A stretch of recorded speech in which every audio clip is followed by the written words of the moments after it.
TNSI е медицинско устройство, предназначено за лечение на свръхактивен пикочен мехур. Ето как да го използвате.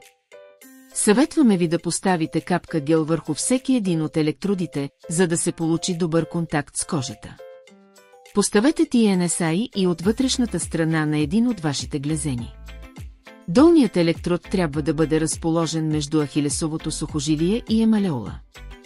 Затегнете каишката, за да осигурите добър контакт между електродите и кожата. За да включите TNSI, натиснете бутона за включване наклонена черта и изключване за няколко секунди. Увеличите интензивността на стимулацията, натискайки бутона плюс до тогава, докато не усетите леко изтръпване под стъпалото или движение на големия пръст.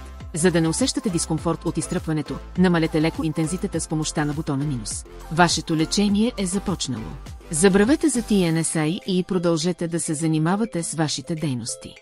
TNSI ще се изключи автоматично след 20 минути лечение. TNSI е дискретен, удобен и помага за подобряване симптомите на свръхактивен пикочен мехур само за няколко седмици. TNSI е медицински апарат, предназначен за лечение на идиопатичен или неврологичен свръхактивен пикочен мехур, чиято цел е да стимулира задния тибиален нерв. Резултатите са клинично доказани.